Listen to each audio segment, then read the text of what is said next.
মানুষ বড় অভিমানী প্রাণী। সে চায় তার মন খারাপ হলে প্রিয় মানুষটাকে না বললেও সে বুঝে ফেলুক। ফোন করে খানিক ম্লান গলায় হ্যালো বলতেই মানুষটা বলুক তোমার মন খারাপ। তার এলোমেলো চুল খানিকটা লাল চোখ দেখে বলুক তোমার ঘুম হয়নি রাতে, দুঃস্বপ্ন দেখেছো, টেনশন করছো কিছু নিয়ে। সে চায় মানুষটা বুঝুক কখন শক্ত করে বুকের সাথে চেপে ধরতে হয়, চোখের সামনে আলতো করে হাত ছুঁয়ে বন্ধ করে দিতে হয় চোখের পাতা। সে চায় মানুষটা বুঝুক কখন হাতের মুঠোয় হাত রাখতে হয়, ফিসফিসিয়ে বলতে হয় আমি তো আছি, তবে মন খারাপ কেন।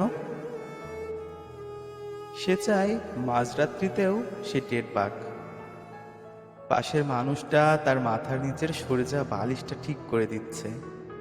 শেষ রাতে যখন খানিক হিম নামে তখন জড়িয়ে নিচ্ছে ওম চাদরে। সে চায় তার জন্য মাঝরাত্রিতেও কেউ বাড়ি ফেরার অপেক্ষায় থাকুক, মনে রাখুক তার জন্মদিনের কথা, প্রথম দিনের কথা, স্পর্শ ও অনুভূতির কথা। সে চায় তাকে ছুঁয়ে দেখতে গিয়ে কেউ মিথ্যে মিথ্যে অজুহাত বানাক, কেউ কপাল ছুঁয়ে বলুক দেখি দেখি তোমার জ্বর নয় তো।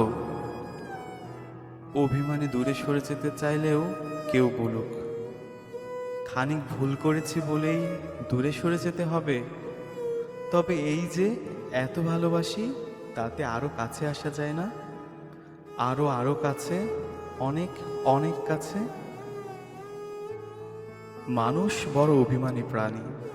তারা দুজনে কেবল ভাবে এসব ওই মানুষটা করুক, ওই অন্য মানুষটা, কিন্তু শেষমেশ করা হয় না কারোই।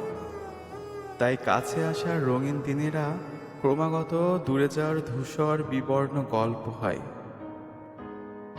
মানুষ বড় অভিমানী প্রাণী।